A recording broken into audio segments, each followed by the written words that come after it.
We are at the famous site of the giant footprint, or the footprint of God, here near Mphaluzi in South Africa, very close to the Swaziland border.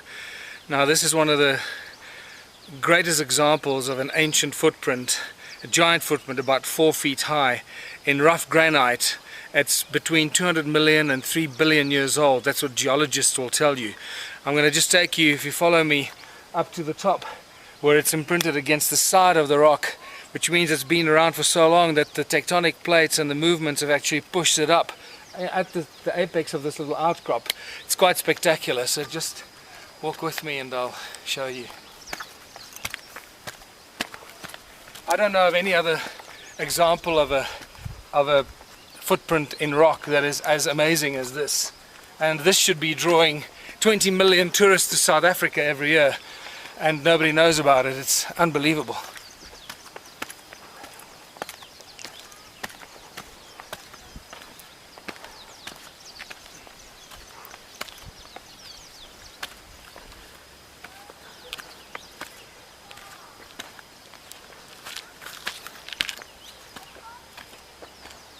And there we have it.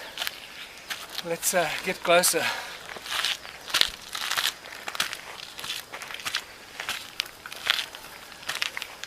Oh wow, this is just beautiful. Look at this. There's the, you know, when you, there's the big toe and the other 4 toes down to the small toe, down to the heel. What's fascinating about this is anybody that does a study of this will notice this piece sticking out here. It's like when you put your foot in mud and you pull it out, your toes will lift up a little mud where your toes were, and that's exactly what seems to have happened here. This rough granite is just, it's pulled up this overhang here. It's spectacular, and I see that people have been visiting here because they've been leaving little coins here, which is wonderful. Maybe just come closer and show this from more close up.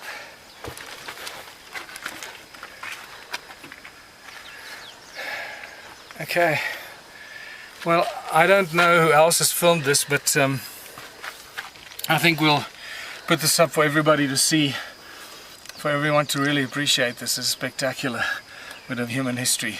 There were giants on Earth. And in this video presentation, it's going to be an interview of the difference, because I'm going to do very little talking indeed, maybe none at all. And Klaus is going to be doing an audio commentary on one of his extremely special, unusual and fascinating slideshows about the artifacts and the various phenomena that he has been researching, discovering, investigating personally all over the world, relating to what I think you could legitimately call the hidden history of the human race. Would you say that that's a good summary, Klaus? That's a very good summary, yes. So I'm going to step back here, and what follows now, just kick back and enjoy this slide presentation, and Klaus is going to take you through his own journey. You can accompany him on his own journey through his own discoveries. And take it away, Klaus. What are we looking at here? I can see an array of pyramids. What's the significance? The significance is that you can find pyramids all over the world, on each continent. And the question is, when and who did build those pyramids? Why many of those pyramids all over the world are looking very, very similar? Another question is, did there really exist a global civilization? And I think many of our researchers are really telling us that once upon a long time a global civilization existed. But how many thousands of years ago, we don't know. Most of the audience of Project Camelot may know about the story of one stone pyramid building found in 1984, 25 meters under the sea level in Japan, on the island of Yonaguni, which is the southeast Japanese island belonging to the Ryukyu island group.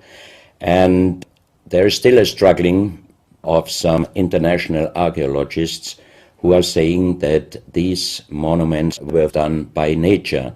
But my friend Professor Masaaki Kimura did several years since then researches not only on this monument, but also he found several others close by. On the right side down you have a model, and one thing nature is definitely not doing on top of two platforms of this monument. There is one huge stone turtle and one huge stone bird like an eagle. Nature is doing many things, but not such a precise, perfect monument, and the question is, where are all the stones? If nature would have done it broken down, where are those stones? There are also streets, and there was also found a stone stadium like a Roman Colosseum with stone seat rows and stone stairs. Nature is great, is doing many, many great things, but not such perfect buildings. Here you have the huge stone turtle, and you can see also how small is a diver against this big monument. Here you have one street with stairs going up. Here again a very close-up picture just to recognize the size of this huge monument. Here you can see some world maps. On the top, on the right side, you can see the Piri Reis map, which was used already long time before Christopher Columbus came to America.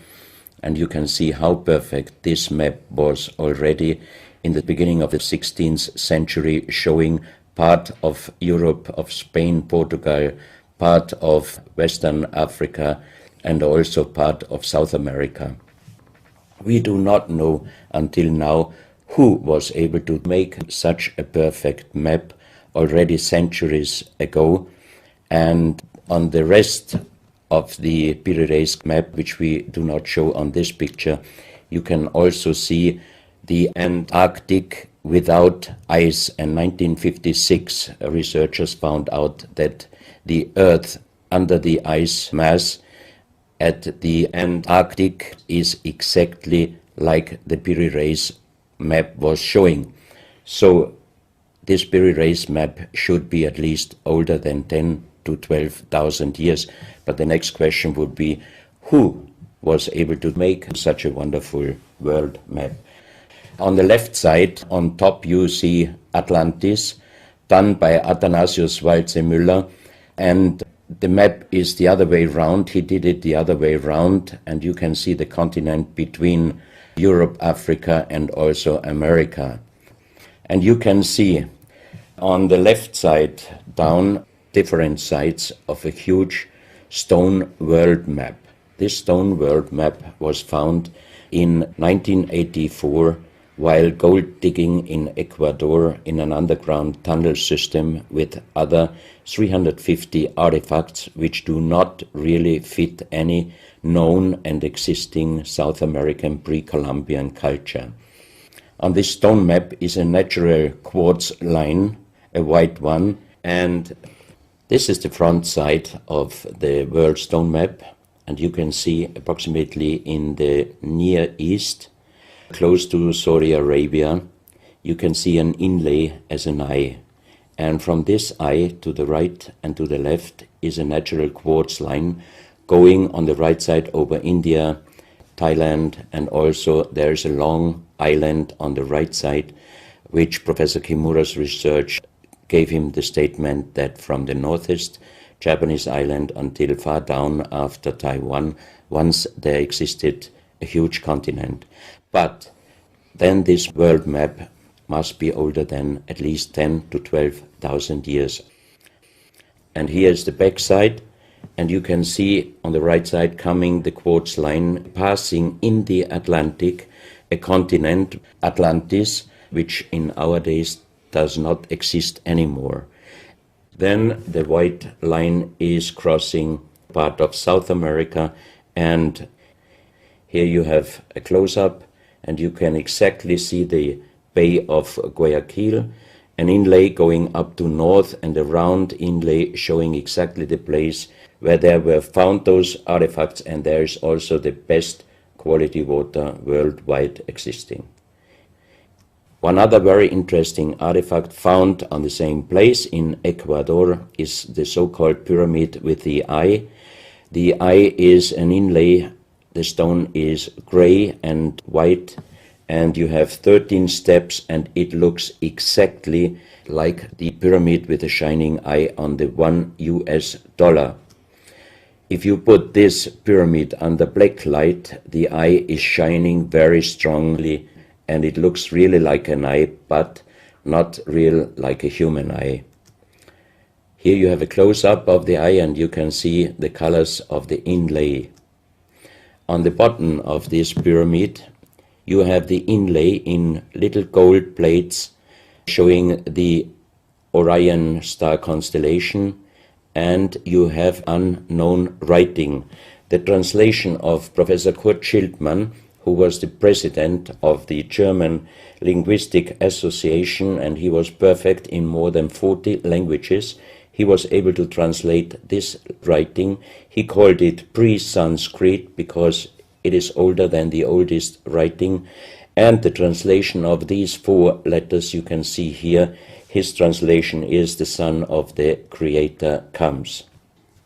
As we found the same writing on stones in certain countries like Ecuador, Colombia, Illinois, United States, Clausel, France, Malta in the Mediterranean, Turkmenistan, Australia, and in southern Calabria, Italy, just a few years ago. Always there are stones and ceramics, terracotta, with the same writing. That means this writing existed once worldwide, and that means there must have been a global civilization older than Sanskrit, older than 6,000 years. And Professor Schildmann also told me that this writing has a little similarity to the Indus writing and also to the Easter Island writing. And as he said, this is older than Sanskrit writing. And as he said, this is older than Sanskrit. He called this writing pre-Sanskrit. On this stone, you can see on the top the 2 eyes, and then you see the right hand holding the pyramid and putting the left hand on top of the pyramid. That means showing how to use this pyramid with the eye. On this stone you can see an encarving, sitting a man on a stone holding the pyramid exactly as it was shown on the artifact before. From his eyes are going rays out, and on the right side you see 2 bowed persons. On his head he has something like a small helmet, and from this helmet goes up like an antenna to a strange object over him. And here you have the photo of the discovered helmet. We could not yet make a metal research or checking what kind of metal was used, but you can see in the center of the helmet that something is missing, and that might have been this kind of antenna which was shown on the artifact before. Another very strange finding from the same place is 1 big jade cup and 12 little jade cups. As the 12 cups are man-made and each one is a little bit different in size, if you fill them up perfectly with water and you put the 12 cups of water inside the big cup is completely filled. The next strange thing is that you can see on the little cups numbers which are looking like the Mayan numbers, but if you compare them with the Mayan numbers, you find out that there are some little differences. And on the big cup you can see a perfect inlaid star constellation, also showing the Orion and other stars. And inside the big cup it is very, very magnetic, and outside the cup nearly nothing. Professional geologists are saying this is impossible because if a stone has metal particles inside the stone, it must be same magnetic from both sides. Here you have a close-up of the big cup, and you can see a perfect inlay of star constellations, and they are shining very brightly if you put black light on it. Here you have some small cups that you can figure out more clearly the style of the numbers inlaid in a strange material also shining under black light.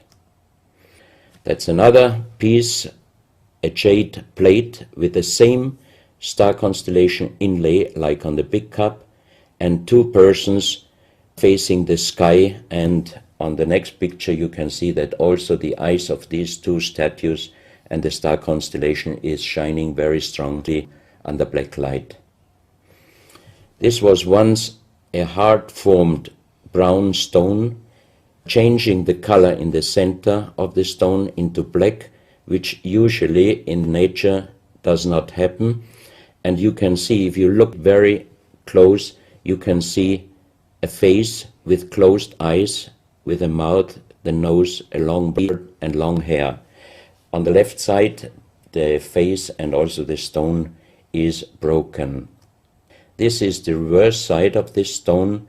You can see a spiral and a triangle. The center of the triangle is very magnetic, also shining under black light. Here we have the backside of a cobra. The cobra never existed in South America, but this one was found at the same place. On this side of the cobra head you have 33 lines inlined. So 33 is also a very mystical number since long time. And on the left side and right side you have 7 points inlaid, and maybe these are the chakras. Also this cobra head is shining brightly if you put black light on it. Another object here, you have a perfect worked dolphin head, and also this artifact is shining under black light. Here you have a kind of stone helmet. You can put this granite stone helmet on your shoulders, or you can lay your head inside it, and the inlay points which you see on this helmet, some experts told me that these points are exactly the acupuncture points on the human head. Here you can see how it might have been used. And a few months ago they found at the same place an unfinished stone helmet. So that means that also some of these artifacts were made directly in Ecuador, but many years ago. And also the inlay on this object are shining under black light very bright. This is a fantastic jade snake, and also the inlay points are shining under black light. Here we have one artifact which is very perfectly carved on the back side, so that means it might have been used to put this artifact on the front of your forehead. You can see the two eyes inlaid, and on the reverse side you have the so-called third eye. Maybe this artifact was used for some ceremonies or for meditation. Here we have a jade plate with an inlay of a spiral, also shining brightly under black light.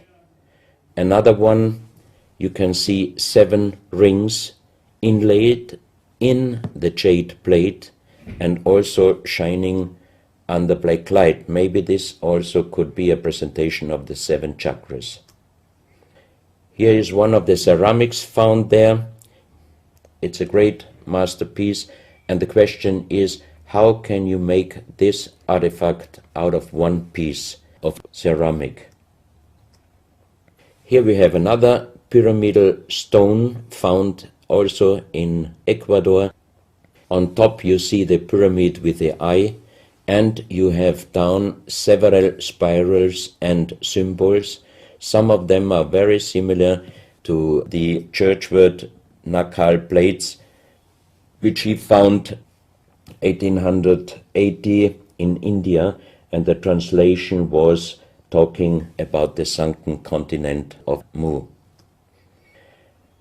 This is a marble with another inlay of a spiral, also shining very brightly under black light. Another stone in a pyramidal form with an inlay of an eye.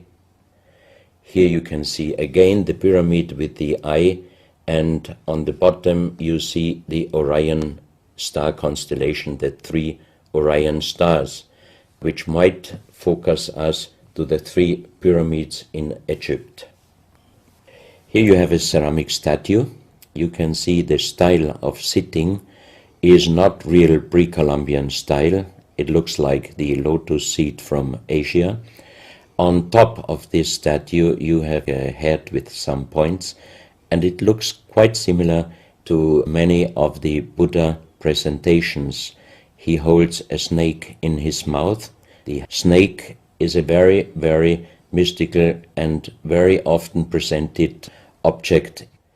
So that means this statue is not from any existing or known pre-Columbian culture. Even the next one, you can see that how this statue is sitting, it looks more the direction of Asia. On top of his head, again a very strange head, and in the center you can see like the head of a frog. Also, the frog is a very mystical animal in old South American pre-Columbian culture, but also in Africa and also in Asia. Here another ceramic statue holding a kind of plate in his left hand, and it looks also not really pre-Columbian culture. This another very strange artifact holding a stick with a snake. Again we have the snake here, and the question is where and who this statue was done. This is a photo of the Altiplano was done. This is a photo of the Altiplano in Bolivia. Archaeologists and researchers found out that at least before 4,000 years there was happened a very big impact in Argentina, and the shock wave of this big impact destroyed many stone buildings in the Altiplano of Bolivia. You have here a picture of Pumapunku, a very strange place close to Tiahuanaco in Bolivia, and you see tons of stone plates with perfect work on it destroyed. Maybe this was the reaction to the big impact in Argentina. Here you have my friend Giancarlo Bonfanti, Italian researcher, in the center of the so-called Sun Gate in Tiahuanaco in Bolivia, and some researchers write that the figurines on top of this side of the Sun Gate are showing the Venus calendar. Here you have one of the big stone plates from Pumapunku, and you can see how perfect this stonework was done. And the question is, could you do such perfect work with simple tools? Close to this area, they found skeletons with a size of 2.6 meters. And the picture on the top shows you the skull of one of these skeletons, and it looks like it is deformed, but definitely these skulls are not deformed. They are natural style, like an egg. On this photo you see how strong the jaw of those skulls were. This is a front view, And the most interesting photo is this one, because you can see that the top of the skull does not have the 3 plates which we have as Homo sapiens, and that shows us that these skeletons are not Homo sapiens. What we might be able is doing a DNA check and an age dating on these skeletons, because we are very much wondering what kind of humans did exist long time ago and how long ago. On the next pictures I show you some artifacts found close by the real giants, and when I first time got this mask in my hands, I tried to look through the 2 eyes. At that time I didn't know that they were belonging to 2.6 meter skeletons, and I was just wondering, why did they make masks where you can only look out from 1 eye? But after knowing that those people were over 2.5 meters, I could imagine that their skull was of course bigger than our skull, and that's why these masks were for us oversized.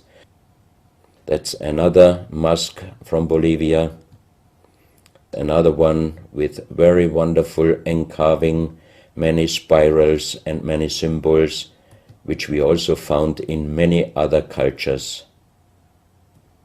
This is a very heavy stone figurine, and again here you can see on the top the head of a snake going down on his backside. This is the reverse side. You can see again the snake. So that means the snake must have been a very, very important animal in the past of our history. Here you can see a stone flute. The strange thing is that the vibration of the sound of these stone flutes is exactly the same as our brain waves. So that means maybe those flutes were used for meditation or for healing purposes. And each 2 holes are connected perfectly with each other.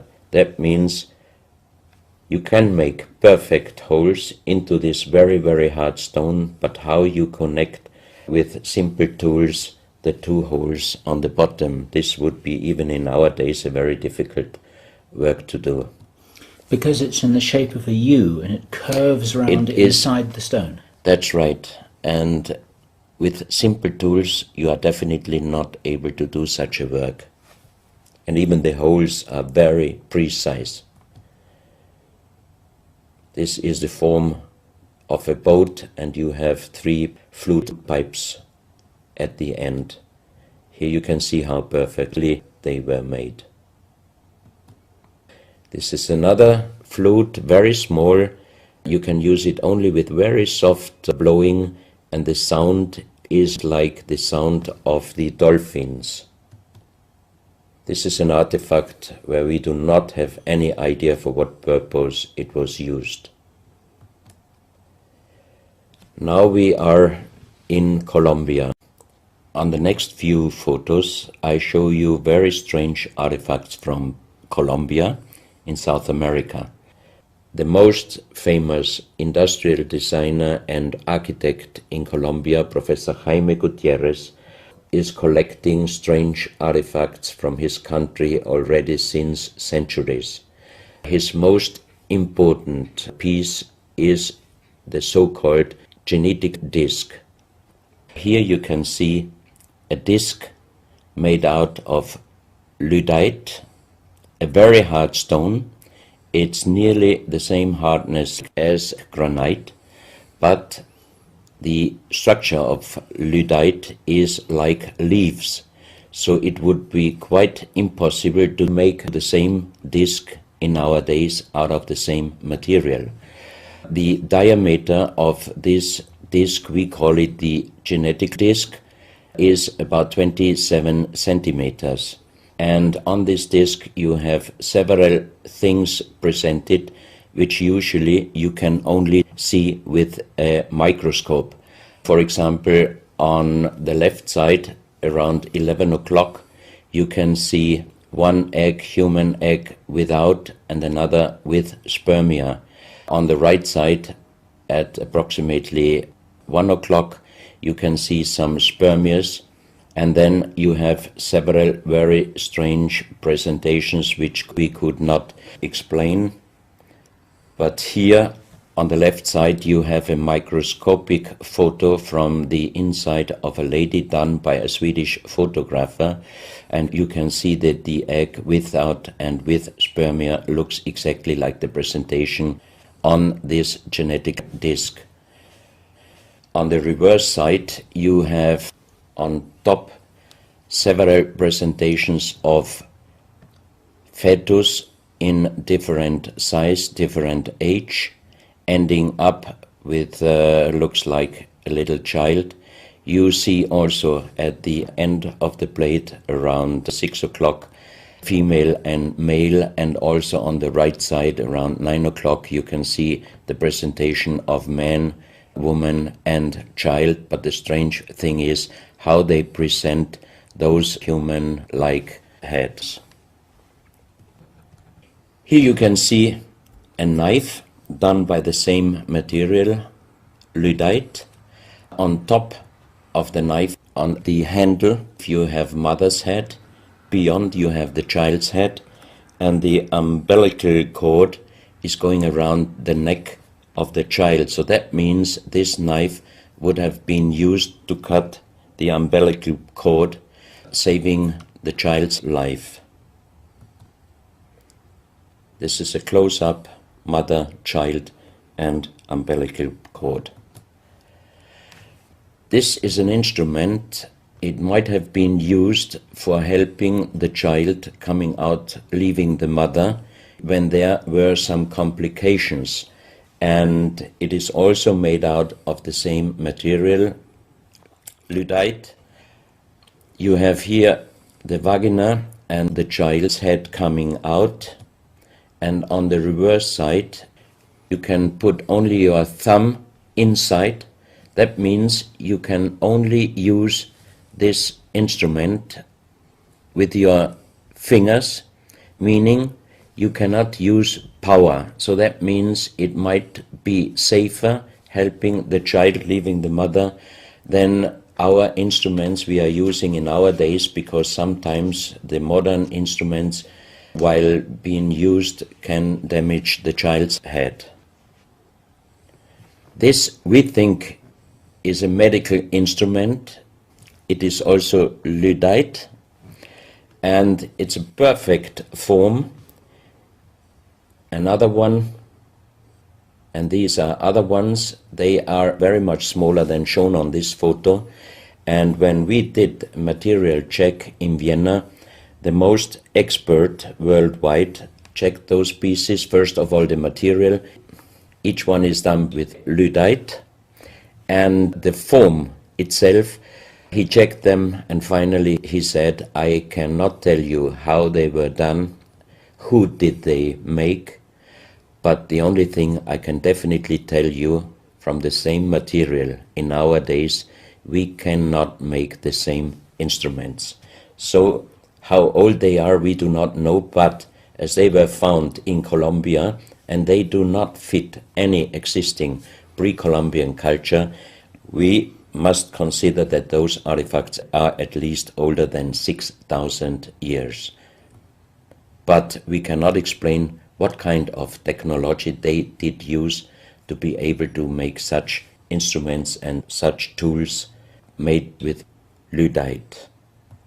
You can see each piece fits exactly every kind of hand, never mind how big the size of the hand was. Each instrument, each tool fits exactly each hand which was using those instruments. This face looks a little bit like the Maui, the big stone statues from Easter Island. Here you have a close-up. This, in joking, I call it the dentist chair. Perfectly done, but again, same material, lyddite. And the strange question is, Why, if they could make such perfect figurines out of this very difficult material, why did they show the human face always with big round eyes and a little nose and a big mouth? There is no real explanation possible. This is again one piece from Colombia, Lyddite. On the front side you see the mother holding the baby, and on the back side you see the man with armors, most probably for hunting. This stone figurine was found in Colombia. It looks exactly like the Maui statues from Easter Islands, but it is only about 30 centimeters in size. This is another masterpiece of stonework. You have on both sides presented one bird, but if you look at the front side, you can see that the two birds presenting a face, and on the left side, between the bird's head and the wings, you see again this unknown writing which we found on stones from all over the world.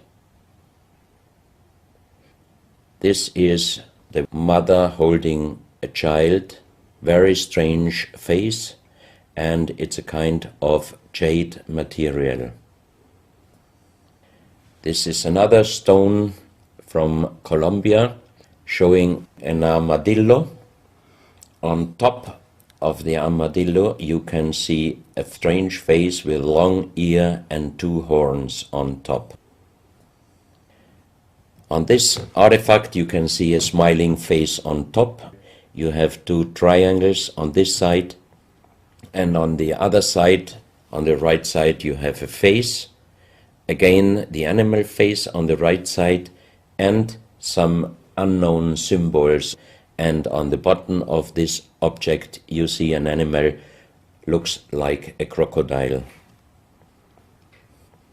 Now we are moving to Guinea, West Africa, very close to the Guinea, West Africa, very close to the border with Mali.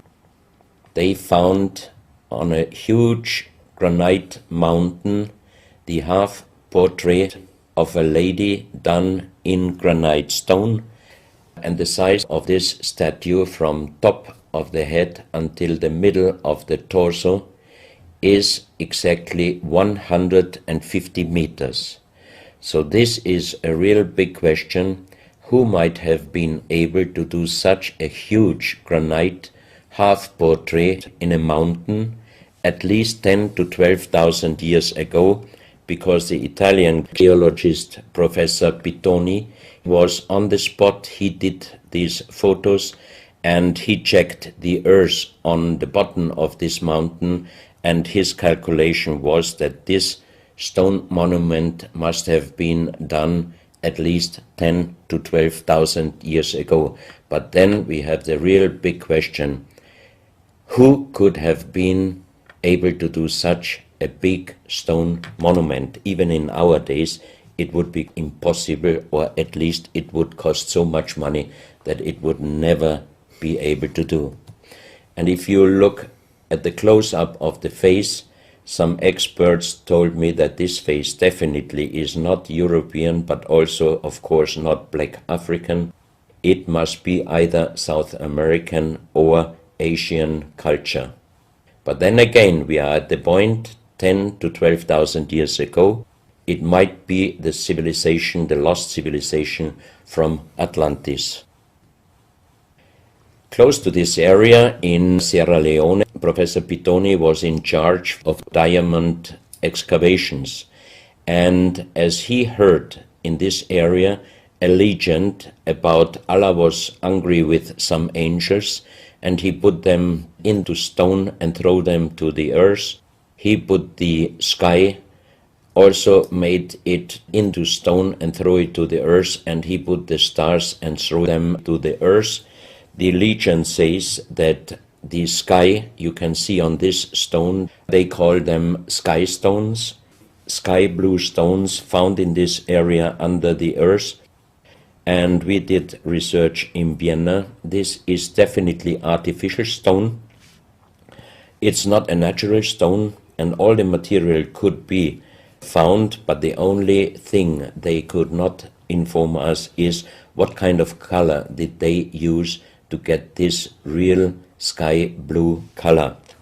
The stone figurines found from 20 meters down to even 50 meters. Professor Pittoni always took some organic material from the finding place, and the age dating of those stone artifacts are from 2,500 years up to the oldest one, 17,000 years.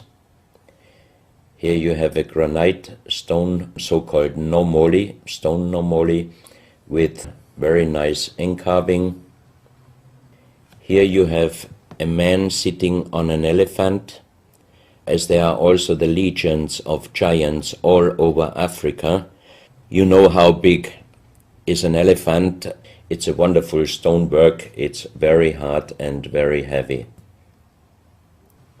There are also some artifacts showing half human or human with the head of a reptile, holding a kind of pot in their hand, and they could put something inside this pot, and also on top of several nomolis there is a hole for putting something inside, and most probably they were used for ceremonies.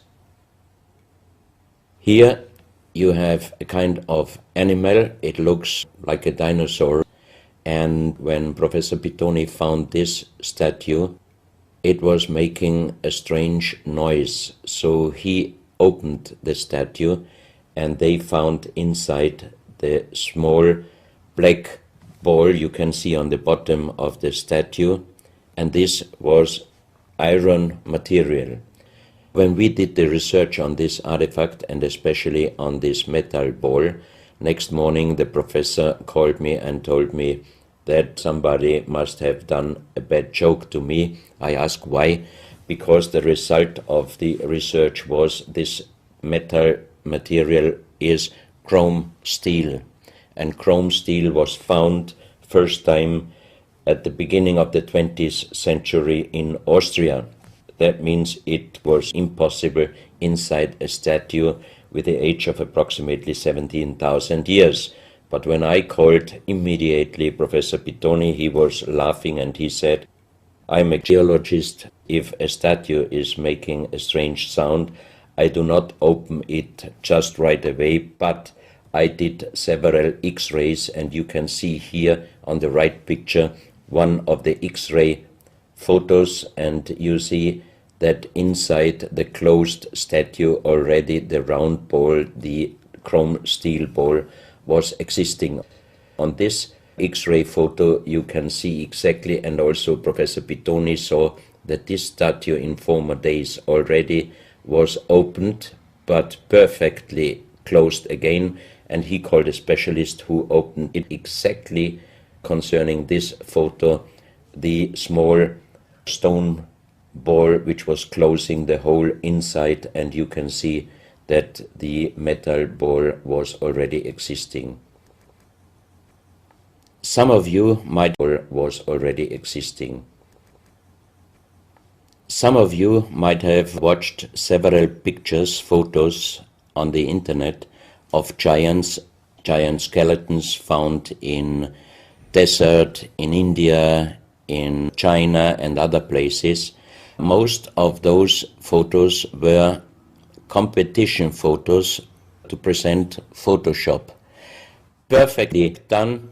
I also was quite impressed when I received first time one of those photos, but these photos I'm showing you now, they are definitely not coming out from a Photoshop competition. These photos are real skulls and skeletons. This skull was found in a tunnel system underground in Colombia. The skull is dated up to 11,000 years. The skull is bigger than normal skull, and the front teeth of the jaw are lined up in a different way than our teeth. Something that occurs to me here is that there's a very strong, pronounced jaw. It's a very prominent jawline, very prominent chin. And here you see a photograph that was shown to us by a Project Camelot insider. Now, this isn't a real photograph. This is a scene from the old Arnold Schwarzenegger movie Conan the Barbarian. And what you're seeing here is a special effect on the actor James Earl Jones. The critical thing here is the shape of the jawline. Our witness, who had spent time with the Anunnaki in real time, in the present day, said that one of the things that characterizes them, besides their size, which he says was 8 or 9 feet tall, he said they're very large and they're very strong and they look larger than that, but that's round about their height, which matches exactly the 2.6 meters that Klaus has been talking about. He said it's a very prominent, strong jawline, and this is what strikes me about these skeletons, these skulls here that we're looking at right now. Didn't know. No, you need to know this. Back to Klaus. So once again, here you have a very old photo done in a museum in La Valletta in Malta, and it shows several long skulls, and the explanation is deformed skulls, but they are very long, going to the back. This is one of several very, very strange skulls. They are presented in a small museum in Ica in Peru. Ica is located close to the famous Nazca lines, and the museum is called Museo Maria Reiche, the German lady who was researching her whole life about the Nazca lines.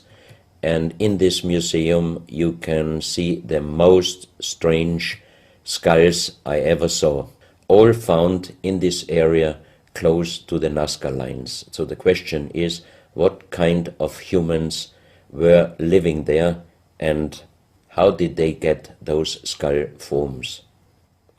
And especially this one, definitely several doctors and experts told me it would not be possible to create such a kind of deformation, because through deformation you do not get the double bone material on the skull, and on this skull even you have particles of the skin and hairs, and I think it would not be difficult to do a age dating and especially a DNA analysis of this skull.